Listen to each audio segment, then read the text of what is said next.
21واں پارہ۔ اعوذ باللہ من الشیطان الرجیم، بسم اللہ الرحمن الرحیم۔ یا ایھا النبی اتق اللہ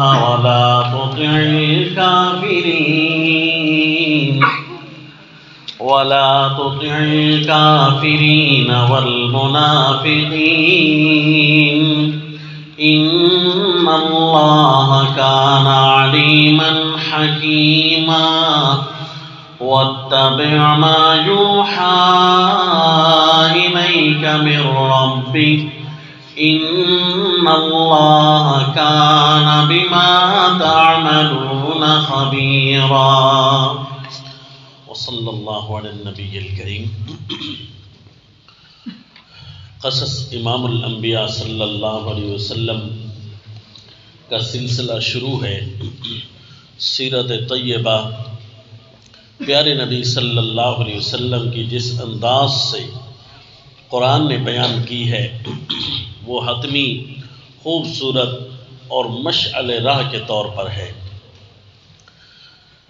قصص القرآن کا یہ سلسلہ مکہ کی زندگی کے بعد مدینہ طیبہ کی سرزمین پر جب داخل ہوتا ہے تو ہمارے لیے بہت کچھ اسباق اس میں ہیں۔ جس طرح کے گزشتہ درس میں عرض کیا تھا کہ میرے نبی صلی اللہ علیہ وسلم اپنے 10 سالہ مدنی زندگی میں آپ کو انتہائی مصروف ترین حکمران کے طور پر نظر آئیں گے۔ اس میں رسول اللہ صلی اللہ علیہ وسلم باقاعدہ ایک بہت بڑی مسلمانوں کی پرامن فوج بھی بنائیں گے۔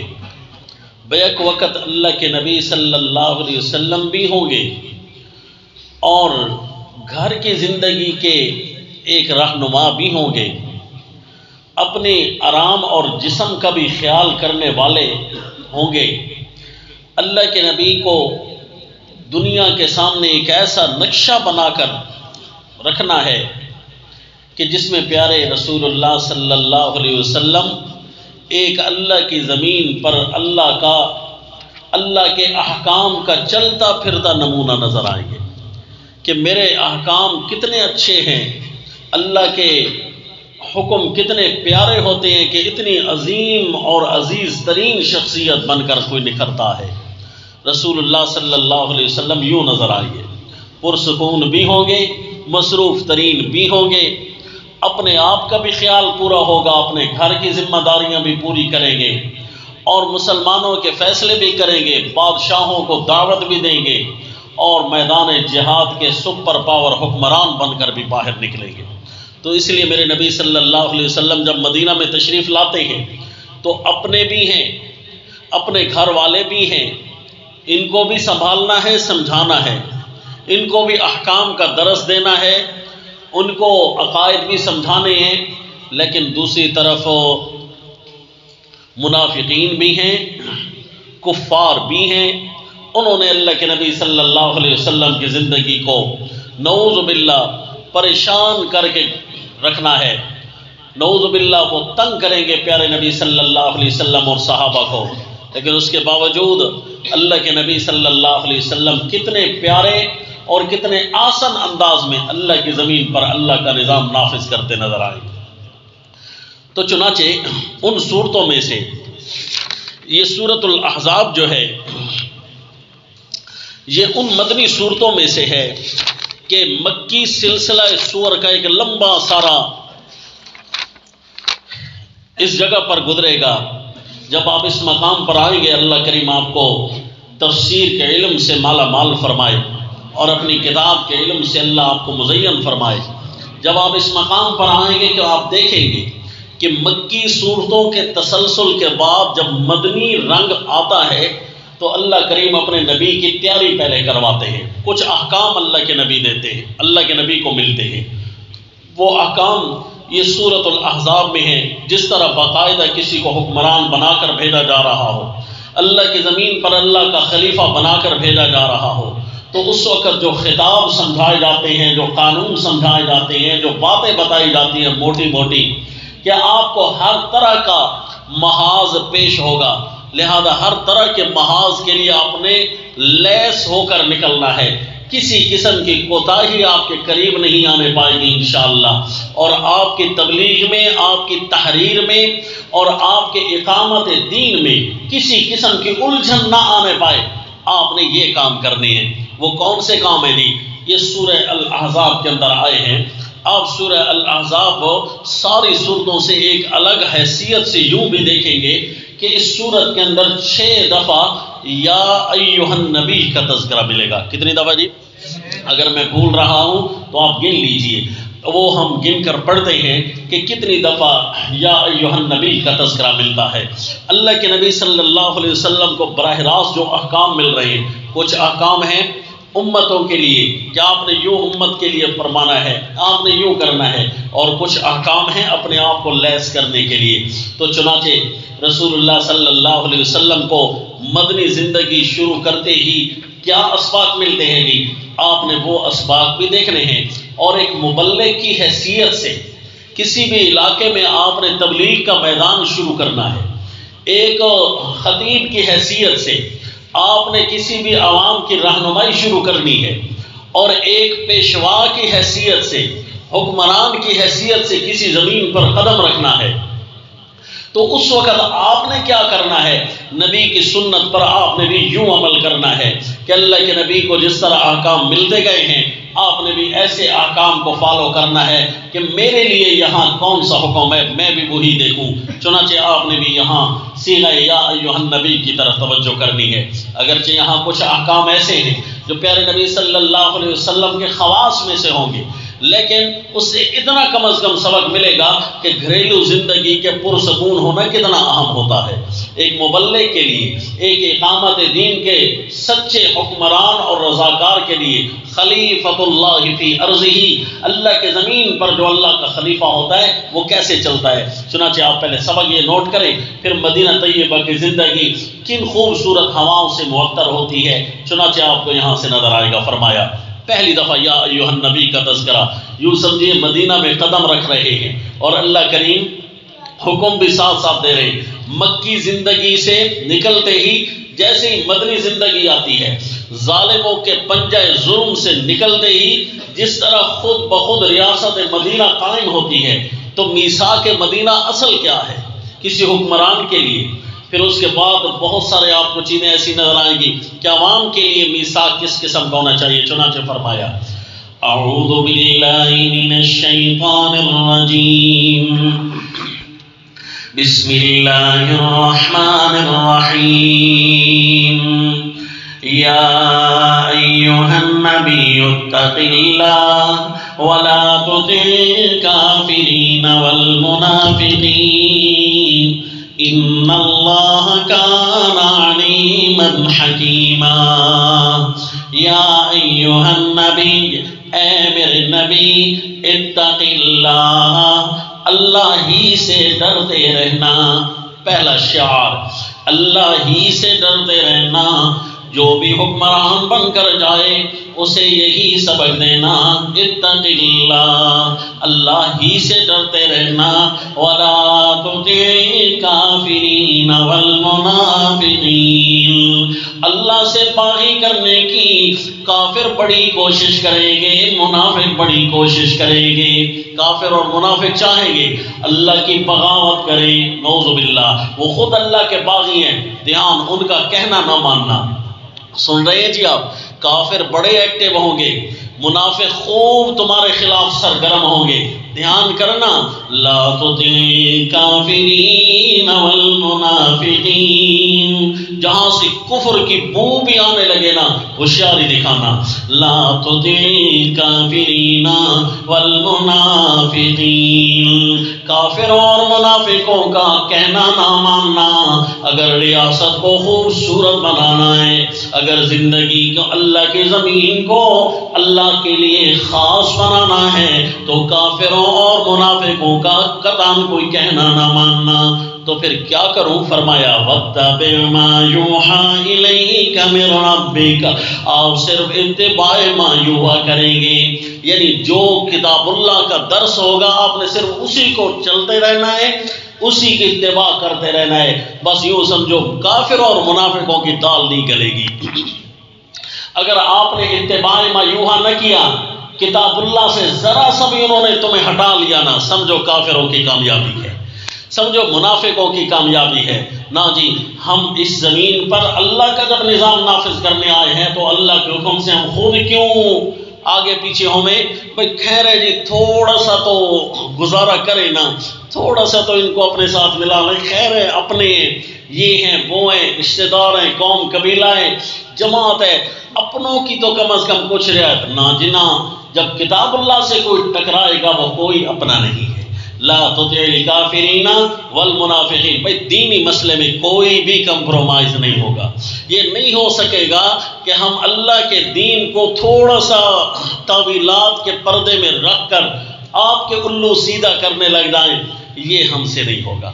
بس یہ آپ نے اس چیز کو شعار بنانا ہے، انشاءاللہ شیطان کسی کافر کو آپ کے سامنے نہیں آنے دے گا، نہیں کھڑا کر سکے گا۔ کیوں جی؟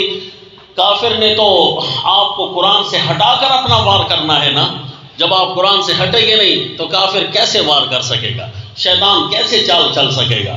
وَاتَّبِعْ مَا يُوحَىٰ إِلَيْكَ مِن رَبِّكَ، لہذا اگر کسی بھی مسلم ریاست کی تشکیل کرنا چاہتے ہیں مدینہ طیبہ کی طرح، تو سب سے پہلے یہ قانون لاگو کرے کہ جو مبلغ ہوگا نا وہ کسی بات پر کوئی سمجھوتا نہیں کرے گا، کوئی کمپرومائز نہیں کرے گا۔ وہ یہ نہیں کہے گا چلو بھائی تھوڑی بہت تمہاری لے لیتی ہیں، تم ہماری لے لو، نہ جی نہ، کوئی بھی ہمارا تمہارا اتحاد جوڑ، کوئی بھی اتفاق کسی چیز میں بھی نہیں ہو سکتا، بلکہ صرف اور صرف ایک اللہ کا حکم چلے گا۔ دوسری دفعہ یا ایھا النبی کہاں آتا ہے جی؟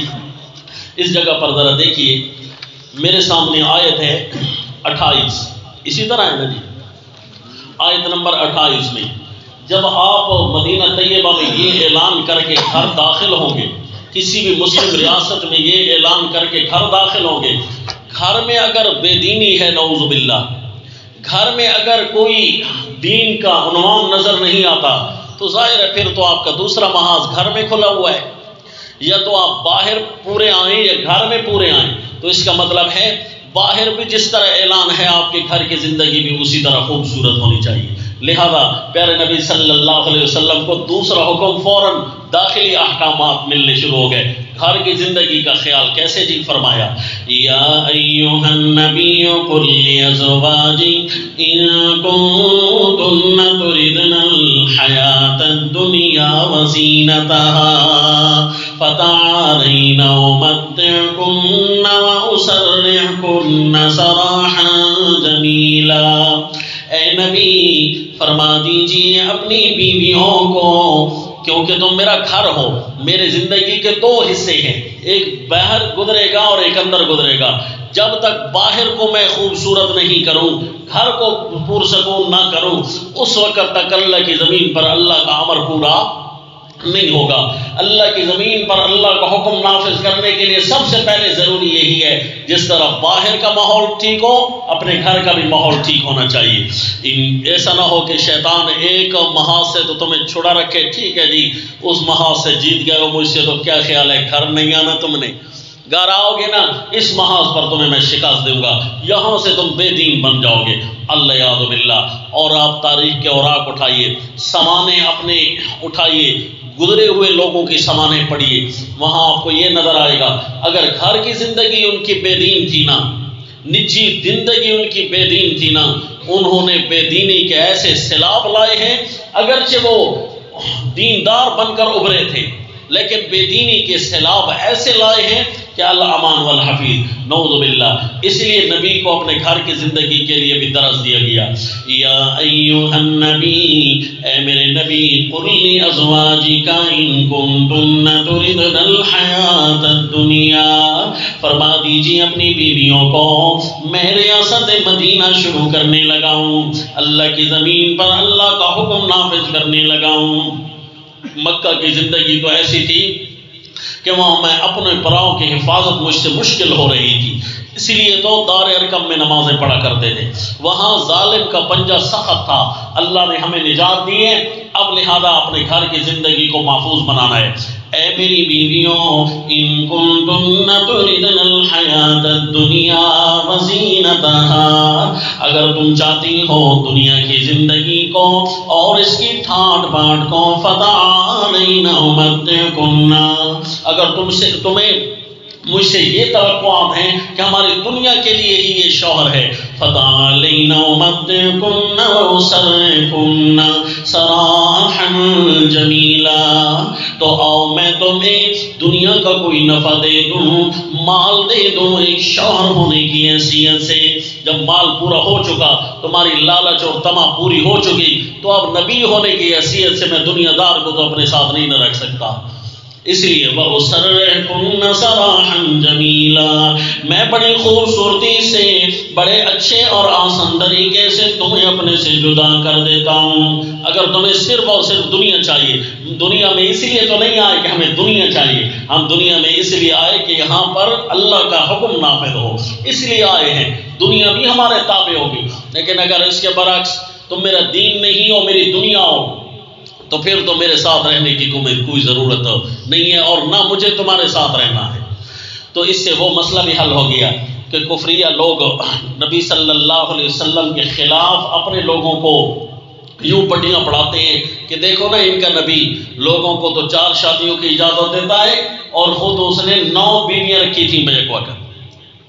یہ سوال کچھ غیر مسلم ایسے تھے جو سنجیدہ طبیعت کے لوگ تھے، لیکن وہ بھی پریشان ہو جاتے ہیں۔ کچھ سنجیدہ طبیعت رکھتے ہیں، اسلام کی تفتیش میں، تلاش میں نکلتے ہیں، تو یہ سوال ان کو بڑا کانٹا بن کر چبھتا ہے، لہذا وہ پیچھے ہو جاتے ہیں۔ بھائی بات تو اسی طرح ہے، نعوذ باللہ نعوذ باللہ، ان کا جو نبی تھا وہ خواہش پرست تھا، اللہ یعوذ باللہ۔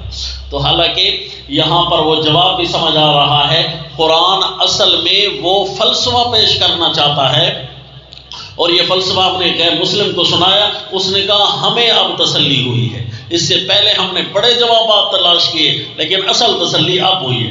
کیا جی؟ کہ میرے نبی صلی اللہ علیہ وسلم کو اصل ضرورت تھی دین پھیلانے کی۔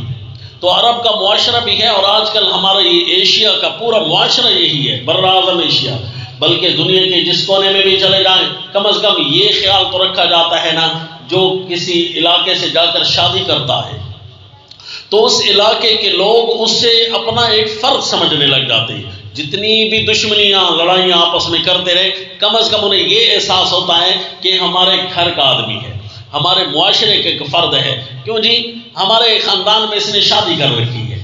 تو یوں یہ کام اللہ کے نبی کو اللہ کی طرف سے اس کی اجازت مل گئی تاکہ اب کی تبلیغ کا دائرہ جتنا ہو سکے وسیع ہوتا چلا جائے۔ اس کی دلیل کیا ہے؟ اس کی دلیل یہ ہے کہ نعوذ باللہ اگر نبی کی یہی بات ہوتی نا جس طرح تم کہتے ہو کہ خواہش پرستی ہے، تو اللہ کے نبی صلی اللہ علیہ وسلم بیواؤں سے کیوں شادیاں کرتے ہیں؟ عمر کی بڑیوں سے پھر کیوں شادی کر رہی ہیں؟ 1-2 نوجوان کے علاوہ باقی ساریاں آپ کے بیواں یا عمر کی بڑیاں ہیں۔ تو اس سے ثابت ہوا اللہ کے نبی صلی اللہ علیہ وسلم کے مقاصد کوئی اور نہیں، صرف اور صرف دین اسلام ہے۔ جب دین اسلام ہی میرا مقصود ہے تم سے شادی کرنے کا، تو پھر اگر دین پھیلاتی ہو تو میرے ساتھ رہو، اور اگر تم نے دنیا کی خواہش شروع کرنی ہے تو پھر میں تمہیں جدا کرتا ہوں۔ وَأُسَرِّحْكُنَّ سَرَاحًا جَمِيلًا، اور یہ ضروری نہیں ہے کہ ازواج مطہرات نے دنیا کی خواہش کی ہو، بلکہ انہیں قبل از وقت سمجھایا جا رہا ہے، بتایا جا رہا ہے کہ تم دنیا کے لیے ایک نبی کا گھر نہیں بنی ہو، تمہیں جو اعزازات ملے ہیں، نبیوں کا نبی تمہارا شوہر ہے، امام الانبیاء کی تم بیویاں ہو، تو تمہیں اپنے مقاصد، اپنے قبلے کعبے تمہیں نظر آنے چاہیے کہ ہمارا ٹارگٹ کچھ اور ہے۔ کیا ہے؟ کہ اللہ کے نبی کی نبوت میں جتنی ہو سکے گی ہم مدد کریں گے۔ اور فرمایا وَإِن كُنتُنَّ تُرِدْنَ اللَّهَ وَرَسُولَهُ وَالدَّارَ الْآخِرَةَ فَإِنَّ اللَّهَ أَعَدَّ لِلْمُحْسِنَاتِ مِنكُنَّ أَجْرًا عَظِيمًا۔ یہ وہ واقعہ ہے کہ اللہ کے نبی کس انداز سے اپنی سرزمین بناتے جا رہے ہیں۔ اگر تم چاہتی ہو اللہ اور اس کے رسول اور آخرت کے گھر کو تو فإن اللہ عند للمحسنات، تو اللہ تعالیٰ نے تیار کر رکھا ہے تم میں سے جو بھی دل سے نیکی کرنے والی ہیں اجر عظیما، بہت بڑا اجر اللہ نے تیار کر رکھا ہے، دنیا میں بھی ملے گا آخرت میں بھی ملے گا، کیونکہ یہاں قید نہیں ہے کہ صرف آخرت میں ملے گا۔ فإن اللہ اعد للمحسنات منکن اجرا عظیما، چونکہ اللہ نے حکم دیا تھا قل لازواجک، اپنی بیویوں کو فرما دیجیے، انہیں یہ اختیار دیجیے، میرے ساتھ رہنا چاہتی ہو یا الگ ہونا چاہتی ہو، اگر اللہ اور اس کے رسول کو چاہتی ہو تو پھر اجر تو تمہیں بہت ملے گا، اور اگر تم جانا چاہتی ہو یہاں سے تو پھر میں تمہیں کچھ دنیا دے کر فارغ کر دیتا ہوں، جتنی کچھ تمہاری اقامت ہونے کی حیثیت سے مجھے ضروری ہے تمہیں کچھ دینا۔ تو اس حکم پر عمل بھی تو کرنا ہے۔ رسول اللہ صلی اللہ علیہ وسلم سب سے پہلے سیدہ ام المومنین امی عائشہ صدیقہ طیبہ طاہرہ رضی اللہ تعالیٰ عنہا ان کے پاس تشریف لائے، فرمایا آپ کو ایک حکم سنانے لگا ہوں، اپنے والدین سے بھی مشورہ کر لینا۔ کیا جی؟ کیا آپ یہ آیتیں پڑھ کر سنیں؟ تو سیدہ امی عائشہ فرمانے لگی اللہ کے نبی اس میں پوچھنا کسی سے کیا، ہم نے تو اللہ اور اس کے رسول کو چن رکھا ہے۔ تو رسول اللہ صلی اللہ علیہ وسلم جب یہ اعلان سنا رہے ہیں تو پھر اس وقت اللہ تعالیٰ نے بھی یا نساء النبی، یا نساء النبی کے دو تذکرے کیے۔ یا نساء النبی، اے نبی کی بیویوں، اللہ نے تمہارے لیے ڈبل اجر تیار کر رکھے ہیں۔ اے نبی کی بیویوں، لستن کاحد من النساء، تم عام عورتوں کی طرح نہیں ہو۔ عام عورتیں کیا ہیں جی؟ ان کی حیثیت مرد کے مقابلے میں ناقصات العقل والدین ہے، لیکن ازواج مطہرات عام عورتوں کی طرح نہیں ہیں، ان کو ناقصات العقل والدین نہیں کہا جا سکتا۔ یا نساء النبی لستن کاحد من النساء، تم نبی کی بیویاں ہو، لہذا جہان میں کوئی عورت تمہاری شان کا مقابلہ نہیں کر سکتی اور تم کسی عام عورت کی طرح نہیں ہو۔ یہ یا ایھا النبی، نبی اپنے گھر کو بھی سمجھا رہے ہیں، باہر بھی سمجھا رہے ہیں۔ آگے آئیں جی، ایک اور دفعہ یا ایھا النبی کہاں آتا ہے جی؟ کہ میرے سامنے تو آیت نمبر 45 ہے، یہی نظر آ رہا ہے جی آپ کو؟ آ جاؤ جی۔ یا ایھا النبی انا ارسلناک شاہدا ومبشرا ونذیرا وداعیا الی اللہ باذنہ وسراجا منیرا۔ اے نبی، ہم نے آپ کو حق کی گواہیاں دے کر، حق کی گواہیاں دینے والا بنا کر بھیجا ہے، جہاں بھی رہیں گے آپ نے حق کی گواہیاں دینی ہے۔ ومبشرا، اور جو مانتے جائیں گے ان کو خوشخبریاں سناتے جانا ہے۔ ونذیرا، اور جو انکار کریں گے ان کو ڈر سناتے رہنا ہے۔ وداعیا الی اللہ باذنہ وسراجا منیرا، ہم نے آپ کو بنا کر بھیجا ہے اللہ کی طرف داعی، اللہ کی طرف داعی بنا کر ہم نے آپ کو بھیجا ہے، آپ نے ہماری طرف لوگوں کو بلانا ہے۔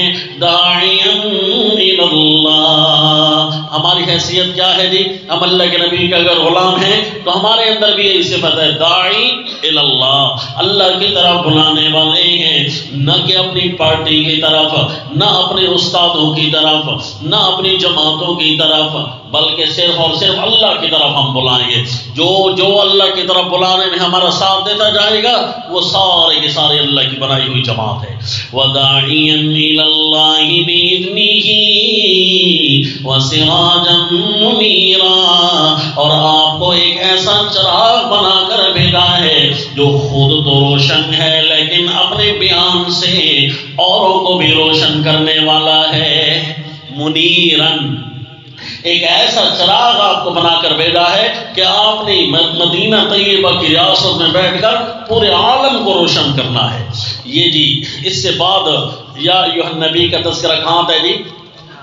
آیت نمبر 50 کے اندر، یا ایھا النبی انا احللنا لک ازواجک اللاتی آتیت اجورہن۔ یہ نبی صلی اللہ علیہ وسلم اپنے ازواج اور اپنی بیویوں کو سبق سمجھا چکے تھے نا، ایک اور سبق آپ کے اپنے لیے آیا۔ اے میرے نبی، آپ نے بیوی بنانا کس کو ہے؟ یا ایھا النبی انا احللنا لک ازواجک، اس سے ثابت ہوا ایک مبلغ کے لیے، ایک داعی اللہ کے لیے اپنے گھر کی زندگی کا پرسکون ہونا کتنا ضروری ہے۔ اپنی گھر کی زندگی سے وہ غافل کم از کم نہ ہو، اپنے گھر کی زندگی کو بنانے والا بھی ہو۔ ایسا نہ ہو کہ لوگوں کے لیے تو وہ داعی اللہ ہو اور اپنے گھر کی زندگی نعوذ باللہ دین سے مفلوج ہو جائے۔ نہیں جی، اپنے گھر پورے کی پوری توجہ کرنی ہے۔ لمبا حکم ہے، لہٰذا صرف اشارہ کر کے آگے چلتا ہوں کہ نبی آپ نے بیوی ہونے کا اعزاز کس کو دینا ہے، یہ سبق ہے جی۔ آگے آ جائے گی، یا ایھا النبی کا لفظ کہاں آیا جی؟ آیت نمبر 59 کے اندر، یا ایھا النبی قل لازواجک وبناتک ونساء المؤمنین۔ بڑا پیارا حکم، عجیب حکم ہے۔ اے میرے نبی، مدینہ کی ریاست جب آپ بنانے شروع کریں گے، کافر اور منافق تو وہ پورے کے پورے تیر سنبھال کر کھڑے ہوں گے نا، آپ کا کچھ نہیں جب بگاڑ سکیں گے۔ آپ کے بنائے ہوئے مجاہدین کا جب کچھ نہیں بگاڑ سکیں گے نا، آپ کے گھروں کے ذریعے حملہ آور ہونے کی کوشش کریں گے، نعوذ باللہ۔ تو لہذا اپنی عورتوں کو سمجھا دیں کہ تم نے کافی ہوشیار رہنا ہے، کافر اور منافقوں کے حملے سے کم از کم اپنے اوپر پردہ ایسا بنا کر رکھنا ہے کہ کسی کو پتہ ہی نہ چلے کہ یہ کون جا رہا ہے۔ اگر باہر جانے کی ضرورت پڑ بھی جائے نا تو پردہ بنانا ہے۔ تو پردے کی وجہ کیا ہوتی ہے جی؟ پردے کی وجہ یہ ہے تاکہ آگے آ رہے ذالک ادنی ان یعرفن فلا یؤذین، تاکہ کسی کو پہچان تمہاری نہ ہونے پائے۔ پردہ اسی لیے ہوتا ہے۔ اور جو کہتے ہیں نعوذ باللہ کہ چہرے کا پردہ نہیں ہے، تو پھر پردہ ہے کیوں؟ حالانکہ پردہ تو اسی لیے تھا تاکہ، تو پہچان کو ٹانگوں سے تو تھوڑی ہوتی ہے، پہچان کہاں سے ہوتی ہے؟ چہرے سے ہی ہوتی ہے۔ اس کا مطلب ہے چہرے کے پردے کے بارے میں اہل سنت کا کسی کو بھی اختلاف نہیں۔ اہل سنت کی طرف جو منسوب اقوال ہیں وہ تمام کے تمام غلط ہیں۔ اہل سنت میں کوئی ایسا نہیں ہے جو چہرے کے پردے کے خلاف ہو۔ جس نے بھی اس کے اندر رخنہ ڈالنے کی کوشش کی ہے، موجودہ دور کے چند خواہش پرست لوگ ہیں، اس کے علاوہ کوئی بھی نہیں ہے۔ غیر محقق لوگ اور بغیر پڑھے لکھے لوگ، انہوں نے ایسے پڑھے لکھے جو پڑھے لکھے نہیں ہیں، ان کا یہ بنایا ہوا دین ہے، قرآن کا یہ بنایا ہوا دین نہیں۔ اب ذرا سنیے آیت، یا ایھا النبی، اے نبی، اپنی ریاست کو اگر محفوظ بنانا ہے، مدینہ طیبہ میں آ گئے ہیں نا، کافر اور منافق اب آپ کے خلاف کھڑے ہو جائیں گے، پورے کے پورے مشن سنبھالیں گے، اپنے گھر کی انہیں فکر نہیں، آپ کو توڑنے کی کوشش کریں گے۔ تو لہذا آپ نے عورتوں کے طرف سے بھی اپنے قلعے کو مضبوط کرنا ہے۔ قل لازواجک، اپنی بیویوں کو فرما دیجئے، وبناتک، اپنی بیٹیوں کو فرما دیجئے، ونساء المؤمنین، اور مومنوں کی عورتوں کو بتا دیجئے، یدنین علیہن من جلابیبہن، اپنے اوپر ڈال کر رکھے موٹی چادریں اپنے اوپر، نہ کہ صرف اپنے کندھوں پر بلکہ اپنے اوپر، سر بھی اپنا ہی ہوتا ہے نا، اپنے اوپر ڈال کر رکھے، یدنین علیہن من جلابیبہن، موٹی چادریں اپنے اوپر ڈال کر رکھے۔ اس لیے اسلام نے کوئی ایک پردے کا ڈیزائن متعارف نہیں کرایا۔ پردے کا، برقعے کا کوئی بھی ڈیزائن ہو، جس طرح کے سرائکی ڈیزائن ہوتا ہے، پشتو ڈیزائن ہے، عربی ڈیزائن ہے، اور سرائکی علاقوں کے مختلف علاقوں میں ایک برقعے کا ڈیزائن مشہور ہے۔ تو جس قسم کا بھی ڈیزائن ہونا، کم از کم وہ برقع ہونا چاہیے۔ کیا ہونا چاہیے جی؟ برقع ایسا تو نہ ہونا کہ برقعے کو بھی برقعے کی ضرورت پڑ جائے، تو پھر اس کا مطلب ہے برقع تو نہ ہوا نا، تو یہ گناہ کی طرف بلانے والی مشین ہوئی۔ کیا خیال ہے جی؟ برقع اگر گناہ کی طرف دعوت دے رہا ہے، برقعے کا کیا معنی ہے کہ اس کے اوپر کوئی کشیدہ کاری ہو؟ برقعے کا کیا مطلب ہے کہ اس کے اوپر بیل بوٹے بنے ہوئے ہوں؟ برقعے کا کیا مطلب ہے جب وہ اتنا خوبصورت ہو؟ اس کا مطلب ہے اندر جتنا بھی جیسا بھی کوئی ہو، وہ پردہ اوڑھ کر گوئے گناہ کی دعوت دے رہا ہے۔ کیا کر رہا ہے جی؟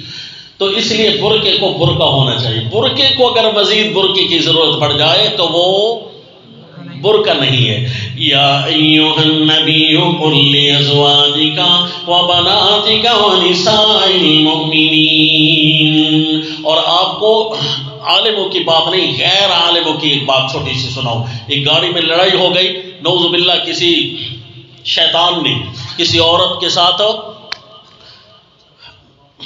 اس کے ہریسمنٹ کی، چھیڑخانے کی کوشش کی، تو اس نے جوتا اتار لیا اور اس کو مارنے لگی. تو سارے بھی کہنے لگے ہاں میں تو نے برا کیا ہے، کیوں تو خواہ پرائی عزت کو خراب کرتا ہے جی. اچھا اس لڑائی کے دوران اس کا چہرہ کھل گیا عورت کا، تو وہ بیچاری بوڑھی امی تھی. وہ کیا تھی؟ بوڑھی اماں جی تھی وہ. تو بعد میں اس کو احساس ہوا کہ میں نے تو اپنی،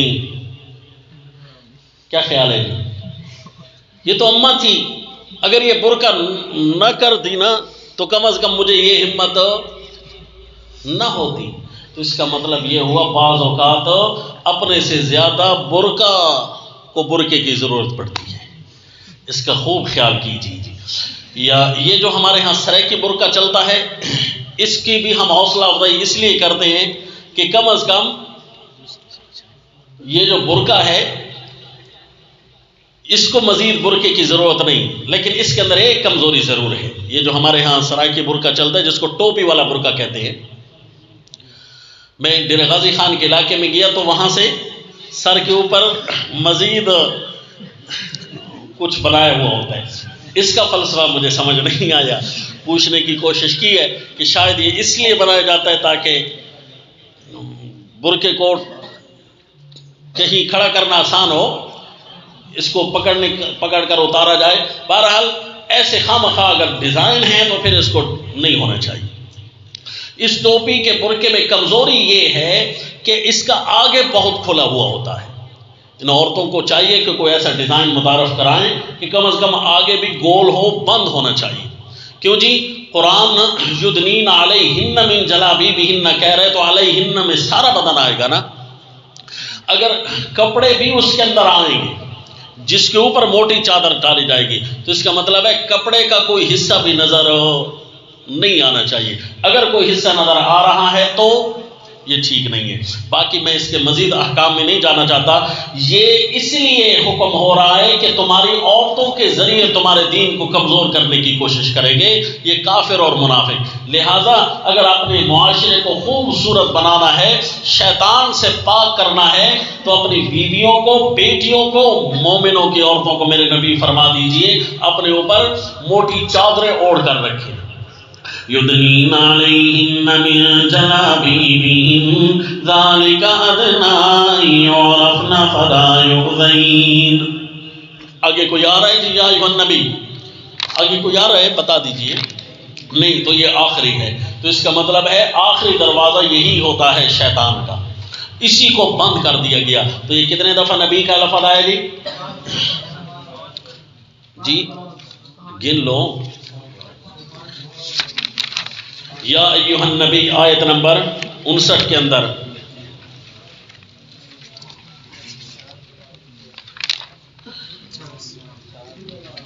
یا ایھا النبی آیت نمبر 50 کے اندر، آیت نمبر 45 کے اندر، آیت نمبر 28 کے اندر، آیت نمبر 1 کے اندر. کتنی دفعہ جی ہو گیا؟ 5 دفعہ ہوا. چلیں ٹھیک ہے. یا ایھا النبی اتق اللہ ولا تطع الکافرین. اصل میں یہاں پر ایک حکم آتا ہے ما کان علی النبی من حرج فیما فرض اللہ لہ سنت اللہ فی الذین خلوا. اس کو چھٹا حکم بنایا جاتا ہے. یہاں پر بھی لفظ نبی ہے. یا ایھا النبی اگرچہ نہیں، نبی کا لفظ ہے، اور اسی میں یہ ہے کہ رسول اللہ صلی اللہ علیہ وسلم چونکہ آخری نبی ہیں، خاتم النبیین ہیں، اس لیے احکام کی تکمیل کے لیے آپ کو بھیجا گیا ہے. میرے پیغمبر کسی سے نہ ڈریے، صرف اور صرف اللہ سے ڈریے. تو اس لیے اس کو بھی باقاعدہ حکم بنا کر اگر پیش کیا جائے تو یہ 6 حکم بنتے ہیں. یوں سمجھیے ریاست مدینہ کی تشکیل کتنی خوبصورت ہو رہی ہے جی. ریاست کتنی اچھی بن جائے گی. مومنوں کا پہلا ماسکر تیار ہو رہا ہے، مومنوں کا پہلی ریاست بن رہی ہے. نبی آخر الزمان کا پہلا مسکن بن رہا ہے اور نبی کا دار الہجرت بن رہا ہے، اس کو ہر قسم کے چوروں کے حملے سے محفوظ تو کرنا ہے نہیں، ہر قسم کے ڈاکوؤں کے حملوں سے محفوظ تو کرنا ہے نا۔ کافر اور منافق تمہارے اوپر اس قسم کے حملے کریں گے، دعوت کمزور ہوئی تب بھی وہ شیطنت پوری دکھائیں گے۔ اگر تم نے اپنے گھر کے احکام میں کمی دکھائی تو شیطنت تمہارے گھروں کے ذریعے داخل ہو جائے گی۔ پردے کے حقوق میں اگر تم نے کمی دکھائی تو شیطان مکمل حملہ آور ہونے میں خوش ہوگا، اور اگر تم نے احکام کے نفاذ میں کافر اور منافقوں کی طرف تھوڑی سی بھی لچک دکھائی گا نا، چلے بھئی خیر ہے ملا لیتے ہیں، پھر جا کر کوئی تو جوڑ ہونا بھی چاہیے، آخر کسی محاذ پر تو ہمیں اکٹھے ہونا بھی تو ہے، تھوڑی سی بھی لچک دکھائی نا، بس یہ شیطان کو تو موقع مل گیا اللہ کی زمین پر اللہ کا نظام نافذ کرنے کے لیے۔ جس طرح پیارے اللہ خود اکیلے ہیں، حکم بھی اس کا اکیلا ہو، اور اللہ مومن کو بھی اکیلا کر کے دکھانا چاہتا ہے۔ مومن پر آزمائشیں آئیں گی کہ یہ کسی کا نہیں ہے، یہ صرف میرا ہے، اکیلا کر کے پھر اللہ تعالیٰ مدد کیسی کرے گا۔ یہ جب سورت آپ کو پڑھیں گے نا تو آپ کو لذت آئے گی۔ یہاں پر ایک آیت آتی ہے، یا ایھا الذین آمنوا اذکروا نعمت اللہ علیکم اذ جاءتکم جنود فارسلنا علیہم ریحا وجنودا لم تروها۔ اے ایمان والو، اللہ تمہیں اکیلا کرنا چاہتا ہے، اس کے یہ مطلب نہیں کہ اللہ تمہیں شکست دینا چاہتا ہے، نعوذ باللہ، اللہ تمہیں کوئی رسوا نہیں کرنا چاہتا، بلکہ اللہ تمہیں سپر پاور بنانا چاہتا ہے۔ دنیا کی ساری جماعتیں تمہارے خلاف ہو کر آئی تھی عرب معاشرے کی، وہیں یأت الاحزاب، یہ اذ جاءتکم جنود اذ جاءوکم من فوقکم، یہ ساری جماعتیں جب تم پر حملہ آور ہونا چاہتی تھی نا، اس وقت بھی اللہ تعالیٰ نے تمہاری مدد کی۔ فارسلنا علیہم ریحا وجنودا لم تروها، میں اللہ نے طوفان کے ذریعے ایسے لشکروں کے ذریعے تمہاری مدد کی کہ تم ان لشکروں کو دیکھ نہیں رہے تھے، پھر اللہ تمہاری مدد کرے گا۔ تم مدینہ کی سرزمین پر قدم رکھتے ہی ان احکام کے ساتھ شروع کیا ہے یہ سفر، پھر دیکھتے ہیں سفر کہاں تک جاتا ہے۔ وما علینا الا البلاغ۔